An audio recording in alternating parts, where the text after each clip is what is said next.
Shalom, Bapak Ibu yang dikasih oleh Tuhan, senang dapat berjumpa kembali dengan Anda. Di hari ini saya percaya bahwa kasih dan pemeliharaan Tuhan terus ada dalam kehidupan kita semua. Bapak Ibu Saudara yang dikasih oleh Tuhan, ya kita bersyukur kalau Tuhan terus pimpin dan memberikan kepada kita semua kesehatan. Puji nama Tuhan ya. Sejak awal mula COVID berlangsung sampai sekarang, kita semua dalam keadaan sehat-sehat, walaupun ada salah satu daripada full timer kita yang mengalami terpapar akan penyakit COVID-19 ini, tapi puji Tuhan dia sudah sembuh. Dan setelah itu tidak ada satupun daripada kita yang mengalami akan sakit penyakit tersebut. Ya, ini adalah salah satu hal yang kita bisa syukuri kepada Tuhan bersama-sama. Nah, sejak beberapa waktu lalu, pemerintah kita juga sudah lebih melonggarkan akan kebijakan-kebijakan sehingga kita sebagai rakyat bisa kembali beraktivitas secara new normal, bukan normal yang seperti dulu, tetapi normal dengan cara yang baru. Dalam pengertian kita harus tetap waspada. Kalau kita keluar kemana-mana, kita harus tetap pakai masker. Kemudian kita juga harus pakai hand sanitizer dan juga rajin mencuci tangan. Dan juga menjaga jarak dengan orang yang kita temui. Ya, dan pemerintah sudah mengizinkan kita untuk melakukan hal tersebut. Dan bahkan dalam beribadah juga, pemerintah sudah mengizinkan kepada kita untuk bisa beribadah kembali, tetapi dengan syarat-syarat tertentu. Nah, mungkin ada beberapa di antara Anda yang bertanya-tanya, bahkan ada yang sudah pernah langsung bertanya kepada saya, kapan nih kita bisa mulai? Nah, Bapak Ibu Saudara, memang sejak beberapa hari yang lalu, bahkan mungkin sejak minggu lalu, dari tim pengembalaan dan maupun saya secara pribadi, kami sudah sangat kangen dan rindu untuk kembali melaksanakan ibadah secara bersama-sama dengan tata cara yang baru. Tapi beberapa hari belakangan setelah berdoa, pertimbangkan segala sesuatunya, kami memutuskan untuk menunda kembali akan ibadah bersama tersebut. Ya, tetapi kami percaya bahwa dengan ditundanya ibadah bersama bukan berarti kemudian kita kembali berjauhan. Ya, saya percaya bahwa kita tetap bisa saling dekat di dalam doa bersama-sama. Bukan berarti kemudian kita menjauh dalam fellowship kita bersama-sama. Saya tetap mendorong Anda sekalian untuk saling mendukung, baik dalam doa maupun saling ber-WA maupun saling telepon, tetap menjaga keakraban satu sama lain. Ya, saudara, ya kita putuskan untuk kembali menunda untuk ibadah bersama-sama karena dalam beberapa hari terakhir kita melihat peningkatan daripada orang-orang yang terpapar atau terinfeksi akan penyakit ini, khususnya bukan cuma di Indonesia tetapi secara khusus di Sulawesi Selatan dan secara lebih spesifik lagi di Kota Makassar. Nah, saudara, di awal daripada kasus ini dimulai, ada orang-orang yang terinfeksi penyakit ini, kita bisa melihat bagaimana jalanan sepi, orang-orang ketakutan tinggal di rumah, sementara kasusnya masih ya beberapa puluh bahkan mungkin beberapa ratus. Tapi saudara, saat ini dengan kasus ini sudah semakin lebih berkembang di Kota Makassar, ya, dan kita melihat justru masyarakat sudah tidak setakut atau sekhawatir seperti yang dahulu. Padahal kenyataannya orang bisa lebih mudah untuk terinfeksi dan terpapar saat ini karena lebih banyak orang yang saat ini diindikasi terinfeksi oleh COVID-19 ini. Dan ada kemungkinan adalah ada orang-orang yang sudah terkena tapi tidak mempunyai gejala penyakit tersebut, dan karena nggak pernah diperiksa, mereka juga keluar ke sana kemari dan Dan kalau nggak hati-hati, kalau kita jumpa dengan mereka, maka kita juga bisa terpapar oleh COVID-19 tersebut. Nah, karena pertimbangan-pertimbangan yang demikian, maka kami berpikir dan setelah berdoa untuk, oke deh kita tunda lagi. Kita lihat lagi, kita belajar untuk mendengar suara Tuhan lagi. Kita belajar untuk melangkah di dalam iman kita. Dan saya percaya melangkah dalam iman bukan berarti harus ibadah minggu, tapi masing-masing dimanapun Anda berada, Anda tetap bisa bertumbuh di dalam Tuhan Yesus Kristus. Jadi soal ibadah minggu nanti kita akan beri kabar lagi, tapi saya mengajak semua jemaat Tuhan untuk mari sungguh-sungguh berdoa, cari wajah Tuhan, cari kehendak Tuhan buat hidup kita pribadi maupun untuk gereja kita, maupun untuk komunitas-komunitas yang kita layani. Nah, minggu lalu kita belajar bersama-sama tentang pujian penyembahan. Saya mendorong Anda semua untuk kita semua menjadi umat yang memuji dan menyembah Tuhan. Saya percaya bahwa Anda sudah memuji dan menyembah Tuhan, tetapi yang saya maksudkan tadi adalah mari kita meluangkan lebih banyak waktu, menyisihkan lebih banyak waktu untuk memuji dan menyembah Tuhan.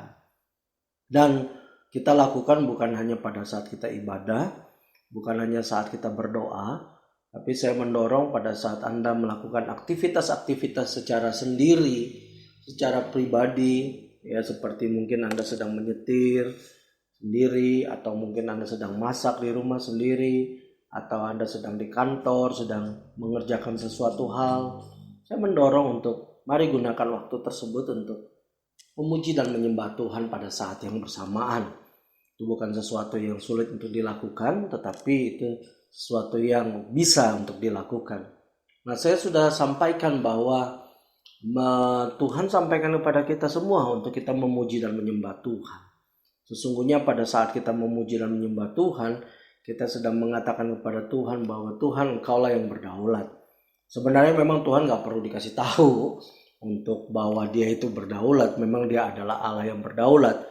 Tetapi sesungguhnya pada saat kita memuji dan menyembah dia, diri kitalah yang sesungguhnya menyatakan Allah yang berdaulat.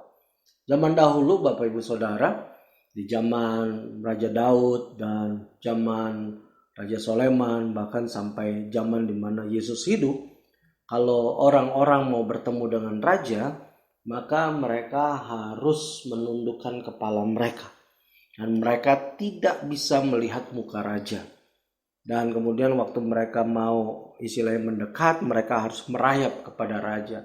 Menunjukkan bahwa mereka secara tidak langsung sedang mengatakan, Raja, kamu yang berdaulat atas hidupku. Nah saudara, konsep pujian dan penyembahan juga hal yang sama. Sesungguhnya waktu kita memuji dan menyembah Tuhan, ya kita bukan hanya sekedar menyenangkan hati Tuhan, tetapi kita sedang mengatakan, Tuhan, Engkau yang berdaulat dalam hidupku. Engkau yang berdaulat saat ini. Engkau yang sedang bekerja saat ini.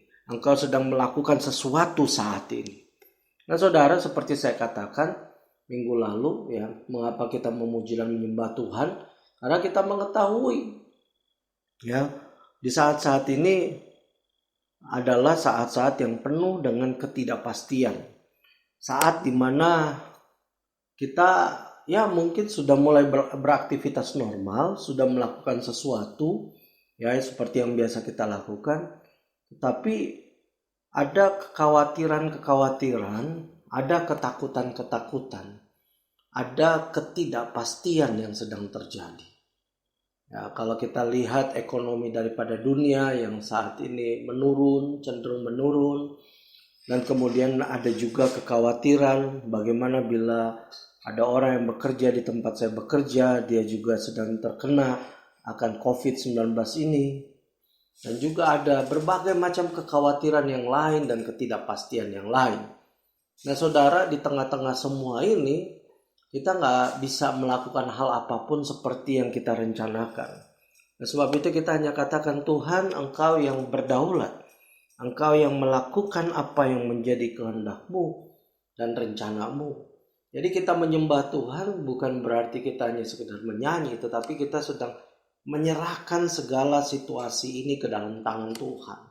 Situasi dalam hidup kita, situasi lingkungan kita, dan seterusnya. Nah saudara, kita akan belajar bersama kembali pada hari ini kuasa daripada pujian penyembahan. Mengapa kita memuji dan menyembah Tuhan? Mengapa, bukan cuma mengapa, tapi apa kuasa daripada pujian dan penyembahan tersebut? Nah saudara, saya meyakini bahwa pujian itu mempunyai kuasa yang luar biasa dan kuasa yang dahsyat. Sama seperti doa mempunyai kuasa yang dahsyat dan luar biasa. Demikian juga firman Tuhan mempunyai kuasa yang dahsyat dan luar biasa. Dan saudara, semua kuasa yang dahsyat dan luar biasa ini seharusnya dilakukan oleh semua orang yang percaya. Sehingga kuasa yang dahsyat ini benar-benar bisa termaksimalkan di dalam kehidupan kita. Nah, dengarkan baik-baik. Saat ini kita hidup di zaman di mana khususnya yang tinggal di perkotaan, kita hidup di zaman di mana hal-hal yang rohani ini, hal-hal yang berbau spiritual ini sudah mulai ditinggalkan. Ya, sekali lagi, hal-hal yang berbau spiritual sudah mulai ditinggalkan. Memang sih masih banyak orang yang percaya hal-hal yang spiritual, tetapi dibandingkan dengan masa-masa yang lampau, saat ini orang sudah lebih memakai akan logika mereka. Mereka lebih percaya tentang ilmu pengetahuan, tentang apa yang mereka lihat, tentang apa yang mereka terjadi di depan mata mereka. Sehingga hal-hal yang berbicara tentang doa punya kuasa, tentang pujian penyembahan yang punya kuasa, itu buat sebagian orang sudah menjadi sesuatu yang mustahil lah, atau itu kebetulan lah. Atau kalaupun itu terjadi biasanya secara ilmiah bagaimana itu bisa terjadi. Nah saudara, kita sedang memasuki masa-masa yang seperti ini saat ini di dunia ini, khususnya di kalangan perkotaan. Ya, di dalam peradaban dunia modern di Eropa, oleh sebab itu lebih banyak orang yang memilih untuk tidak percaya Tuhan. Di daerah-daerah di mana kekayaan meningkat, orang hidup nyaman, mereka sudah tidak melihat lagi bahwa Tuhan itu benar-benar ada. Dan itu sungguh-sungguh saat ini terjadi, walaupun mungkin secara KTP mereka masih beragama. Tetapi kecenderungan ada peningkatan daripada orang-orang yang tidak lagi percaya akan kuasa daripada doa dan kuasa pujian penyembahan tersebut. Nah, tapi saudara, hari ini saya mau mengajak kita semua ya untuk kita melihat kuasa tersebut. Dan saudara, saya mau katakan seperti ini, bahwa sesungguhnya ya hal-hal yang bersifat spiritual ini, hal-hal yang berbau rohani ini memang tidak bisa dilihat secara kasat mata apa yang sedang terjadi. Tapi sebenarnya saudara ya, hal yang secara rohani ini, yang secara spiritual ini tidak bisa kelihatan secara kasat mata apa yang terjadi, sesungguhnya tidak ada bedanya juga dengan beberapa hal dalam hal jasmani. Contoh yang saya bisa berikan ya, pada saat kita sakit, saudara, pada saat kita demam, kita mungkin temperatur tubuhnya panas, kemudian kita memutuskan untuk kita minum obat. Nah saudara, waktu kita minum obat, kita nggak melihat apa yang sebenarnya obat itu sedang kerjakan di dalam tubuh kita. Namun kita percaya kata dokter, atau kita percaya kata farmasi. Kita percaya karena kita udah pernah minum obat tersebut pada saat kita sakit tersebut. Dan saat kita minum, kita nggak melihat reaksi yang terjadi dalam tubuh kita. Tetapi beberapa saat kemudian, beberapa jam kemudian, atau mungkin buat sebagian orang beberapa minggu kemudian, beberapa bulan kemudian, ya buat orang yang terkena kanker dan mereka harus mengalami sakit kemoterapi dan di kemoterapi beberapa bulan, beberapa saat kemudian kita mulai melihat efek daripada obat tersebut atau pengobatan tersebut, di mana lewat obat tersebut kita jadi lebih enak nih badan, panasnya turun, kita mulai keringatan. Atau mungkin yang melakukan kemoterapi, Anda mungkin setelah beberapa kali kemoterapi Anda melihat penurunan daripada sel-sel kanker di dalam tubuh Anda. Nah, kita secara kasat mata tidak melihat ya khasiatnya langsung terjadi. Tetapi setelah beberapa saat efeknya kita bisa melihat. Nah demikian juga hal-hal yang rohani, hal-hal yang berbau spiritual. Saat kita berdoa kita nggak langsung melihat. Saat kita memuji dan menyembah Tuhan kita nggak langsung melihat. Saat kita membaca firman Tuhan dan mempercayai firman Tuhan tersebut, kita nggak langsung melihat apa yang saat ini sedang terjadi. Apa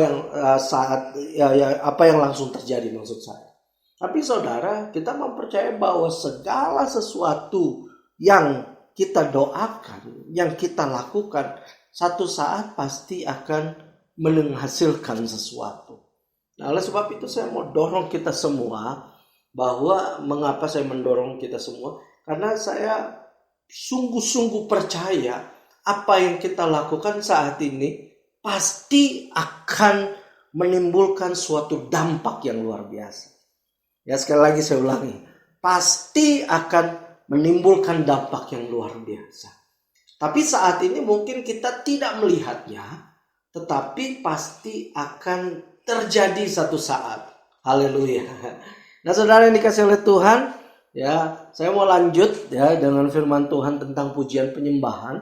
Tapi saya mau untuk kita terlebih dahulu membaca ayat firman Tuhan ini yang ada di dalam kitab Efesus pasal 6. Kita akan baca mulai ayat yang ke-10 sampai dengan ayat yang ke-13. Efesus pasal 6 ayat 10 sampai 13 itu firman Tuhan berkata seperti ini. Akhirnya hendaklah kamu kuat di dalam Tuhan, di dalam kekuatan kuasanya. Haleluya. Saya sangat suka kata-kata ini. Hendaklah kamu kuat di dalam kekuatan kuasanya. Ayat 11 berkata, kenakanlah seluruh perlengkapan senjata Allah supaya kamu dapat bertahan melawan tipu muslihat iblis. Karena perjuangan kita, perjuangan saya, perjuangan Anda bukanlah melawan darah dan daging, tetapi melawan pemerintah-pemerintah, melawan penguasa-penguasa, melawan penghulu-penghulu dunia yang gelap ini, melawan roh-roh jahat di udara. Sebab itu ambillah seluruh perlengkapan senjata Allah supaya kamu dapat mengadakan apa? Perlawanan pada hari yang jahat itu, dan tetap berdiri sesudah kamu menyelesaikan segala sesuatu. Nah, saudara yang dikasih oleh Tuhan, ya kita semua udah tahu bahwa di dalam menghadapi kuasa kegelapan, peperangan yang kita hadapi setiap hari, kita harus menggunakan akan seluruh perlengkapan senjata Allah. Nah, ayat 14 dan seterusnya menceritakan seluruh perlengkapan senjata Allah ini. Ya, berbicara mengenai kebenaran yang kita harus praktekkan, bicara mengenai keadilan yang kita harus praktekkan, kita harus mempercayai bahwa kita sudah diselamatkan di dalam Tuhan Yesus Kristus, dan kemudian kita harus mempunyai perisai iman, kemudian kita harus mempunyai pedang roh. Nah, kita harus mempunyai segala itu untuk kita bisa tetap melawan kuasa kegelapan yang tiap hari, bahkan mungkin tiap menit bisa menyerang akan kehidupan Anda, yang mencoba untuk supaya bagaimana Anda menjauh daripada Tuhan. Nah saudara, kalau Anda baca di dalam ayat firman Tuhan ini, Anda tidak akan menemukan pujian penyembahan sebagai salah satu daripada senjata Allah tersebut. Nah saudara yang dikasih oleh Tuhan, ya, walaupun pujian dan penyembahan tidak ada di dalam kitab Efesus pasal 6 ini, tapi kalau Anda membacanya di dalam firman Tuhan, Anda akan menemukan bahwa pujian dan penyembahan itu punya kuasa yang dahsyat juga. Ya, bukan berarti bahwa pujian penyembahan tersebut bukanlah bagian daripada senjata Allah tersebut. Saya mempercayai bahwa pujian dan penyembahan tersebut walaupun tidak dicantumkan dalam kitab Efesus pasal 6 ini, tetapi tetap mempunyai kuasa yang luar biasa yang kita bisa pakai untuk kita bisa melawan segala kuasa kegelapan yang mencoba senantiasa untuk menyerang kehidupan orang percaya, dan juga pujian penyembahan dapat membebaskan semua orang-orang yang hidup di dalam kegelapan. Nah saudara yang dikasih oleh Tuhan, yang saya mau titik beratkan di dalam kitab Efesus pasal 6 ini adalah lebih kepada ayat yang ke-12. Di situ firman Tuhan berkata, perjuangan kita bukanlah melawan apa? Darah dan daging, tetapi melawan pemerintah-pemerintah, melawan penguasa-penguasa, melawan penghulu-penghulu dunia yang gelap ini, melawan roh-roh jahat di udara. Ya. Penguasa dan pemerintah dan penghulu ini bukan berarti pemerintah dan penguasa yang ada di atas kita, bukan. Tetapi itu adalah berbicara mengenai kuasa kegelapan yang mengikat satu daerah, mengikat satu tempat. Kalau dalam bahasa aslinya dengan lebih jelas lagi diterangkan bahwa ini adalah alam roh yang mengikat tempat-tempat tertentu di seluruh dunia ini. Nah, saudara yang dikasih oleh Tuhan, saya mau katakan bahwa inilah yang sesungguhnya sedang mengontrol dunia. Ketakutan lewat sakit penyakit, kekhawatiran tentang ekonomi dunia, kemiskinan yang diciptakan oleh alam roh ini sedang bekerja dengan semaksimal mungkin untuk membuat orang semakin menjauh daripada Tuhan. Nah, saudara, kita percaya bahwa Allah kita adalah Allah yang berkuasa. Kita percaya bahwa di akhirnya kita akan menjadi pemenang atas semua kuasa kegelapan ini. Nah, mungkin Anda bertanya, kok sepertinya Tuhan tidak melakukan hal apapun? Saudara, saya mempercayai bahwa Tuhan mengendalikan segala situasi. Waktu Tuhan Yesus disalibkan, ya, buat kuasa kegelapan mereka menang karena mereka berhasil untuk melaksanakan apa yang mereka mau lakukan. Anak Allah dikalahkan. Tapi kalau kita melihat justru Yesuslah yang menjadi pemenang di balik itu semua. Karena apa? Karena Yesus dengan apa yang dia lakukan, dia mengampuni seluruh dosa umat manusia. Dia mengorbankan dirinya. Tetapi dengan dia mengorbankan dirinya, dia mengalahkan segala maut, segala sakit penyakit, dan dia membebaskan semua orang yang terikat dengan dosa. Dan dosa mereka semua diampuni. Nah, saudara, jadi di balik daripada Yesus disalibkan tersebut, Allah tetap punya kendali. Demikian juga dengan kejadian yang terjadi saat-saat ini. Buat kita, mengapa sepertinya Allah tidak berbuat apapun? Saya percaya Allah senantiasa bisa memutar keburukan yang terjadi, yang diciptakan oleh kuasa kegelapan, dan memutarnya untuk menjadi kebaikan bagi semua orang yang percaya kepada Dia. Nah, saudara, jadi yang saya bisa katakan adalah seperti ini. Bahwa sesungguhnya saat ini kuasa kegelapan sedang berkuasa menciptakan kekhawatiran, menciptakan sakit penyakit, menciptakan berbagai macam hal yang membuat manusia bisa semakin menjauh daripada Tuhan, membuat manusia tidak lagi percaya kepada Tuhan. Dan saudara, tetapi di balik itu Tuhan sebenarnya juga sedang bekerja. Dan Tuhan bekerja bersama-sama dengan Anda dan saya sebagai orang percaya. Sekali lagi saya ulangi, Tuhan bekerja bersama-sama dengan Anda dan saya sebagai orang percaya. Apa yang Tuhan lakukan? Saya meyakini bahwa yang Tuhan saat ini sedang lakukan adalah Dia bekerja supaya bagaimana sebanyak mungkin orang bisa percaya kepada Dia. Supaya bagaimana sebanyak mungkin orang bisa mengalami anugerah dan keselamatan daripada Dia. Nah, saudara, salah satu yang Tuhan mau untuk kita kerjakan adalah kita memuji dan menyembah Tuhan. Kita mengagungkan nama Dia. Nah, kita akan belajar bersama-sama ya ayat-ayat dalam firman Tuhan ini yang menceritakan bahwa pujian penyembahan tersebut punya kuasa yang dahsyat. Saya mengajak kita semua untuk mari kita membuka di dalam kitab Mazmur pasal yang ke-8 ayat yang ketiga. Mazmur 8 ayat yang ketiga. Situ firman Tuhan berkata seperti ini. Dari mulut bayi-bayi dan anak-anak yang menyusu telah kau letakkan dasar kekuatan karena lawanmu untuk membungkamkan musuh dan pendendam. Nah, saudara, di sini menarik. Di sini katakan ya, sejak kita dari bayi, sejak kita masih menyusu, Tuhan telah meletakkan apa? Dasar kekuatan. Sekali lagi saya ulangi, dasar kekuatan. Nah, saudara, kata-kata kekuatan di sini itu mempunyai akar kata yang sama dengan pujian dalam bahasa Ibrani. Jadi saudara, di sini kalau saya bisa gunakan kata pujian di sini firman Tuhan berkata demikian, dari mulut bayi-bayi dan anak-anak yang menyusu telah kau letakkan dasar pujian atau kekuatan. Untuk apa? Di sini dikatakan karena ada lawanmu.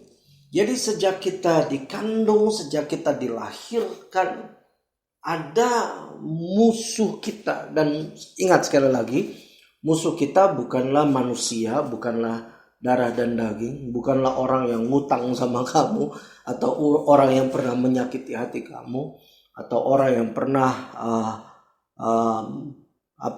dalam Anda berpacaran dia putuskan Anda, bukan itu juga. Tapi lawan kita ini sekali lagi adalah kuasa kegelapan yang mencoba supaya hidup kita manusia jauh daripada Tuhan. Nah, musuh-musuh tersebut, ya, firman Tuhan katakan itu bisa dibungkamkan, bisa dilawan dengan apa?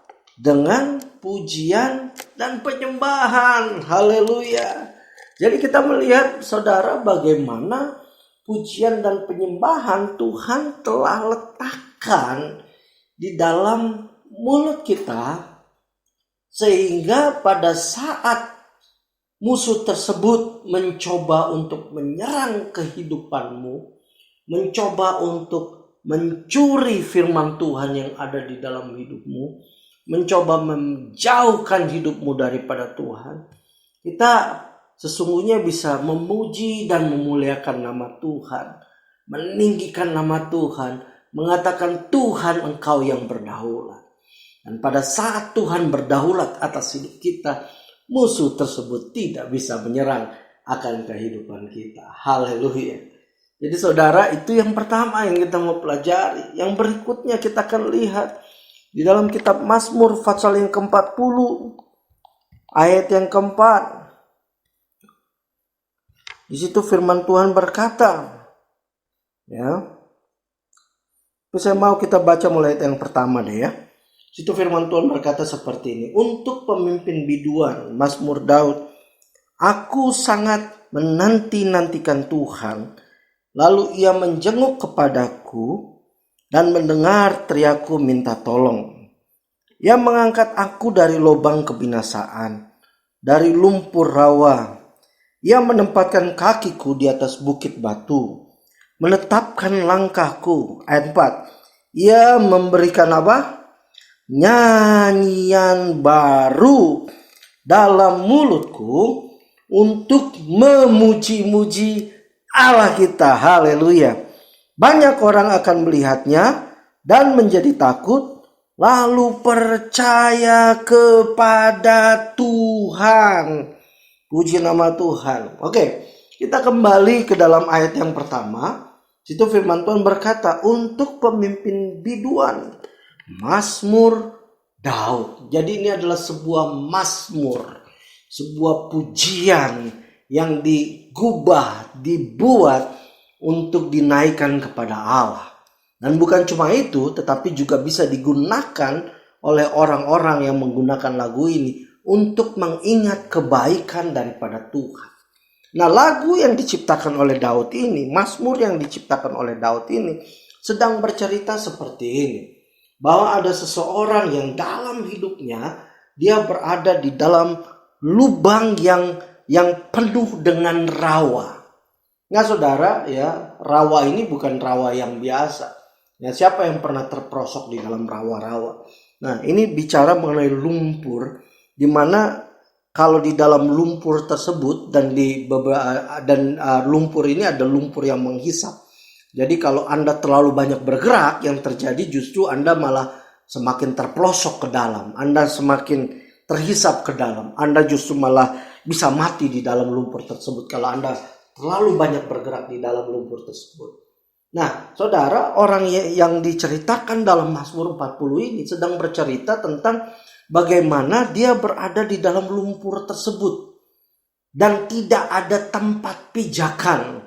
Justru dengan dia semakin bergerak, dia semakin masuk ke dalam.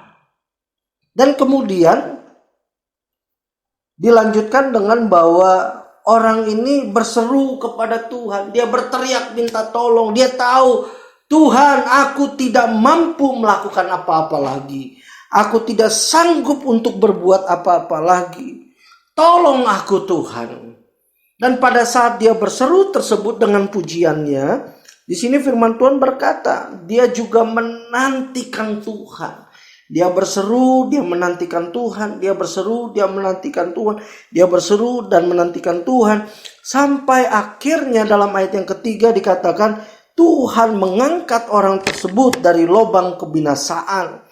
Dan kemudian dari lumpur rawa yang tidak mempunyai tempat untuk berpijak, dikatakan bahwa Tuhan tempatkan orang tersebut di atas bukit batu. Di mana dia bisa yakin dia menempatkan kakinya. Di mana dia bisa yakin, di mana dia bisa berjalan dan melangkah. Dan setelah dia ada di atas bukit batu tersebut, kemudian dia katakan bahwa Tuhan memberikan nyanyian baru.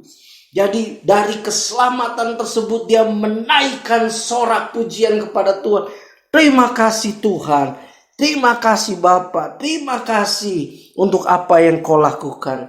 Dan kemudian di situ dikatakan banyak orang akan melihatnya dan menjadi takut. Siapakah orang-orang ini? Orang-orang ini adalah orang-orang yang melihat bagaimana orang tersebut terpelosok. Mungkin terpelosok di dalam hutang, mungkin terpelosok di dalam kehidupan yang berbahaya, mungkin terpelosok di dalam keegoisannya, mungkin terpelosok di dalam berbagai macam hal yang membuat dia justru semakin terjerembab di dalamnya. Tapi karena orang tersebut berdoa dan berseru kepada Tuhan, Tuhan mengangkat dia. Dan orang-orang yang melihat orang ini jadi terkejut. Kok bisa seharusnya orang ini sudah mengalami kematian? Kok bisa orang ini seharusnya dia tidak bisa hidup lagi? Kok bisa orang ini seharusnya dia dihukum seberat-beratnya? Dan kemudian mereka bisa melihat, wow, karena Tuhanlah yang mampu untuk melepaskan orang ini. Dan saudara, kita melihat bagaimana kemudian orang ini bukan hanya sekedar dia bisa keluar, tetapi dia menaikkan pujian syukur kepada Tuhan. Dia memberikan kesaksian bagaimana Tuhan menolong dia. Saudara-saudara, kita melihat bagaimana lewat pujian yang dinaikkan oleh orang ini, lewat kesaksian yang diberikan oleh orang ini, orang-orang melihat kebesaran Tuhan. Kita bisa melihat bagaimana lewat pujian pengagungan yang mengatakan Engkau Allah yang luar biasa, Engkau Allah yang berdaulat, membuat orang-orang datang untuk mengenal Tuhan. Kita bisa melihat kuasa daripada pujian kembali. Ayat berikut yang saya mau ajak kita untuk lihat, itu ada di dalam kitab Mazmur pasal yang ke-149. Mazmur pasal yang ke-149 mulai ayat yang pertama sampai dengan ayat yang terakhir. Situ firman Tuhan berkata seperti ini. Haleluya! Nyanyikanlah bagi Tuhan nyanyian baru. Pujilah Dia dalam jemaah orang-orang saleh. Biarlah Israel bersukacita atas yang menjadikannya. Biarlah Bani Sion bersorak-sorak atas raja mereka. Biarlah mereka memuji-muji namanya dengan tari-tarian. Biarlah mereka bermazmur kepadanya dengan rebana dan kecapi. Nah saudara, sebelum saya lebih lanjut, di dalam ayat firman Tuhan ini ada sebuah ajakan kepada orang Israel. Dan saya percaya kita semua adalah orang-orang Israel secara rohani. Ajakannya adalah mari kita nyanyikan bagi Tuhan nyanyian baru. Mari kita puji Dia. Dan bukan cuma hanya sekedar memuji Tuhan. Ya, di sini ada ajakan ya. Biarlah mereka memuji-muji namanya dengan apa? Dalam ayat yang ketiga, tari-tarian. Jadi bukan sekedar nyanyi, tapi menari bagi Tuhan, bersorak bagi Tuhan. Ya, dan kemudian dikatakan, biarlah mereka bermazmur kepadanya dengan rebana dan kecapi, dengan alat-alat musik. Kalau di zaman sekarang mungkin dengan drum, dengan gitar, dengan bass, dengan piano, dengan keyboard, dengan trompet, dengan hal apapun bermazmur kepadanya dan memuji Dia. Dan kemudian sebab Tuhan berkenan kepada umatnya yang memahkotai orang-orang yang rendah hati dengan apa? Dengan keselamatan. Ingat tadi saya katakan, tujuan kita memuji Tuhan adalah kita sedang mengatakan, Tuhan, Engkau yang berdaulat atas situasi ini, Engkau yang berdaulat atas hidupku, Engkau yang berdaulat atas kehidupan keluargaku, Engkau yang berdaulat atas kehidupan daripada semua hal yang aku kerjakan, usahaku, rumah tanggaku, semuanya Engkau yang berdaulat. Itu yang sebenarnya kita sedang lakukan pada saat kita memuji Tuhan. Nah saudara, kemudian di sini Tuhan berkata bahwa orang-orang yang rendah hati, orang-orang yang rendah hati, Tuhan berkenan kepada mereka. Tuhan memberikan kepada mereka keselamatan. Karena pada saat kita mengatakan Tuhan Kau berdaulat, sesungguhnya kita sedang mengatakan, Tuhan, tanpa Engkau aku tidak mampu untuk melakukan hal apapun. Dan kemudian di ayat 5, biarlah orang-orang saleh beria-ria dalam kemuliaan mereka, biarlah mereka bersorak-sorak di atas tempat tidur mereka. Ayat yang ke-6, biarlah pujian pengagungan Allah ada dalam kerongkongan mereka, dan pedang bermata dua di tangan mereka. Nah, apa yang dimaksud dengan pedang bermata dua ini? Ingat firman Tuhan berkata, pedang roh berbicara mengenai firman Allah. Jadi saudara, waktu kita memuji Tuhan dan kemudian kita gunakan firman Tuhan untuk mengklaim akan semua janji-janji Tuhan, untuk berpegang kepada janji-janji Tuhan, pada saat kita menggunakan firman Allah dan pujian, apa yang terjadi? Ayat yang ke-7, untuk melakukan pembalasan terhadap bangsa-bangsa, penyiksaan-penyiksaan terhadap suku-suku bangsa, untuk membelenggu raja-raja mereka dengan rantai, dan orang-orang mereka yang mulia dengan tali-tali besi. Nah saudara, siapa yang dimaksud dengan bangsa-bangsa di sini? Siapa yang dimaksud dengan suku-suku bangsa di sini? Siapa yang dimaksud dengan raja-raja mereka, raja-raja di sini dan orang-orang mulia di sini? Ingat kembali, peperangan kita bukanlah melawan darah dan daging, tetapi melawan akan kuasa-kuasa kegelapan yang mengikat daerah-daerah, mengikat bangsa-bangsa, mengikat suku-suku bangsa. Nah saudara, yang kita lakukan pada saat kita memuji Tuhan, kita mendeklarasikan firman Tuhan, sesungguhnya kita sedang berperang di dalam alam roh tersebut. Di mana saat kita mendeklarasikan, Tuhan Engkaulah Raja, Tuhan Engkau berdaulat atas segala situasi, Tuhan Engkaulah Allah yang kekal, Allah yang besar. Sesungguhnya kita sedang mematahkan kuasa kegelapan yang mencoba untuk menciptakan akan ketakutan, menciptakan akan kekhawatiran, menciptakan akan suatu image atau pandangan masyarakat. Ya, saudara, saat ini kuasa kegelapan mencoba untuk menciptakan kekhawatiran ekonomi akan hancur. Mereka menciptakan kekhawatiran bahwa akan begitu banyak orang yang menjadi korban. Mereka menciptakan kekhawatiran kamu pun tidak akan luput daripada orang-orang yang akan mati tersebut.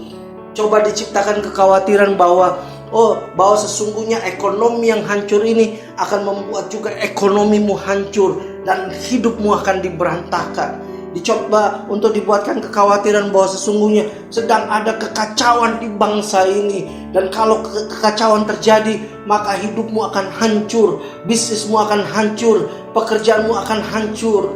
Diciptakan kekhawatiran bahwa sesungguhnya hidupmu ini tidak berharga. Dicoba untuk diciptakan kekhawatiran bahwa sesungguhnya kamu ini masalah jodoh kamu tidak akan pernah dapatkan. Diciptakan berbagai macam kekhawatiran oleh kuasa kegelapan tersebut. Nah saudara, pada saat kita memuliakan nama Tuhan, kita meninggikan akan nama Tuhan, sesungguhnya kita sedang memutarbalikkan cara berpikir yang kuasa kegelapan tersebut coba taruh di dalam pemikiran manusia. Segala tipuan-tipuan yang kuasa kegelapan ciptakan di dalam dunia ini, itu sebenarnya sedang kita lawan bersama-sama. Kalau misalnya di kota Anda, saat ini Anda melihat kejahatan, kemacetan, dan mungkin Anda sudah merasa, Tuhan, ya Tuhan memang kota saya seperti ini. Dan sesungguhnya itulah cara pandang yang iblis coba taruh di dalam pemikiranmu untuk melihat bahwa Anda tinggal di tempat di mana tidak ada harapan lagi. Tetapi sesungguhnya waktu kita memuji dan menyembah Tuhan, sesungguhnya waktu kita meninggikan dan memuliakan nama Tuhan, tahukah Anda apa yang terjadi? Yang sebenarnya terjadi adalah secara alam roh kita sedang mendeklarasikan apa yang iblis katakan, apa yang iblis rancangkan untuk kota kita, apa yang iblis rancangkan untuk bangsa ini, apa yang iblis katakan tentang diri kita, itu tidak benar. Yang sesungguhnya sedang terjadi adalah saya mendeklarasikan Tuhan yang berkuasa, Tuhan yang mengontrol, Tuhan yang mempunyai kendali, Tuhan yang berdaulat. Itulah yang sedang terjadi pada saat kita memuji dan menyembah Tuhan. Oleh sebab itu firman Tuhan di sini berkata, kita lakukan pembalasan terhadap bangsa-bangsa, kita melakukan pembalasan terhadap kuasa-kuasa kegelapan yang mencoba untuk memberikan pengaruh-pengaruh, konotasi-konotasi yang negatif terhadap orang-orang yang belum percaya, bahkan kepada orang yang percaya. Bahkan mungkin ada beberapa kita yang sudah termakan isu ini, isu itu, termakan hoax ini, hoax itu, termakan dengan berbagai macam hal yang negatif yang menguasai akan akal budi dan pikiran kita, yang membuat kita dipenuhi dengan ketakutan, yang membuat kita dipenuhi dengan segala macam kekhawatiran.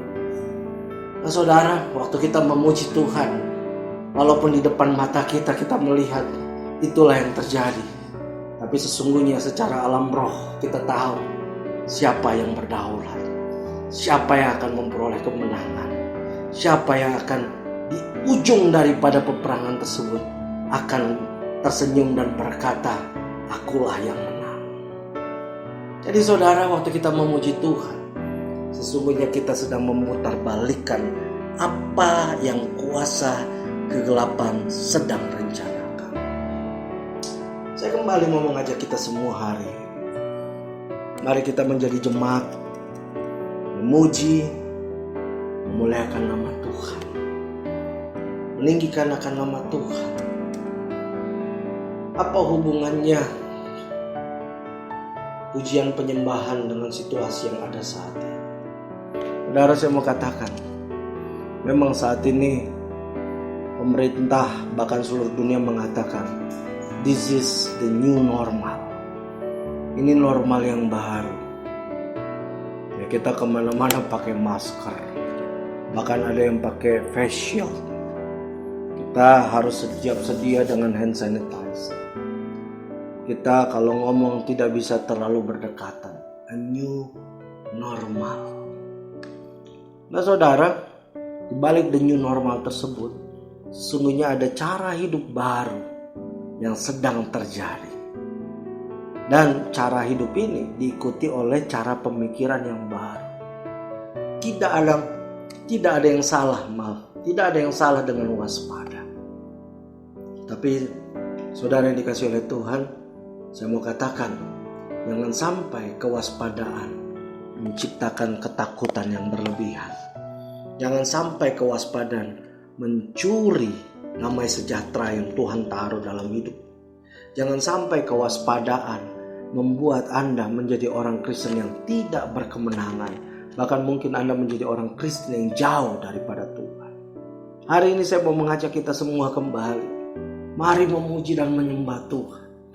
Di rumah Anda, saat Anda berkendaraan, saat Anda melakukan sesuatu, puji Tuhan. Deklarasikan Yesus Tuhan, Yesus Raja.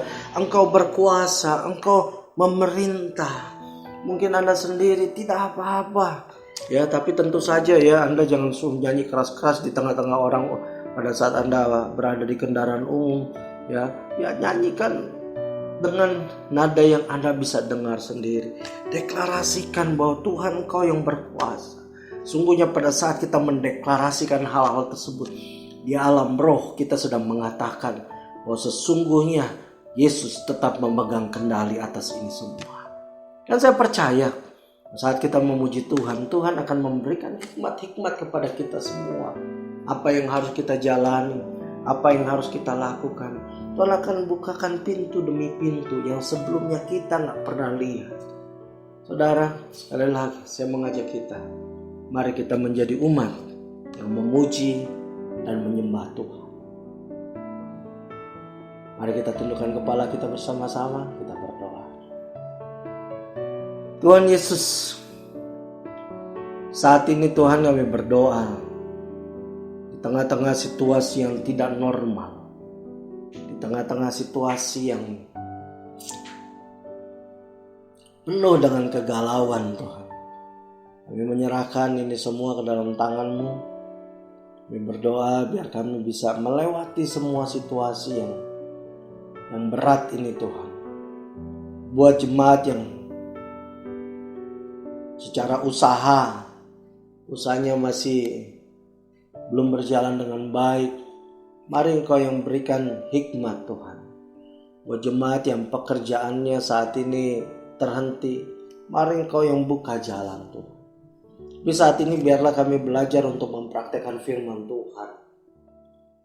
Biar kami menjadi umat yang memuji dan menyembah-Mu. Kami percaya saat kami memuji dan menyembah-Mu, Engkau akan tuntun kami Tuhan. Saat kami mau berdoa, Engkau akan tuntun kami Tuhan untuk melakukan hal-hal yang bukan seperti biasanya. Dan kami akan melihat bagaimana tangan Tuhan bekerja secara luar biasa dan dahsyat. Orang yang gak punya kerjaan akan mendapatkan pekerjaan.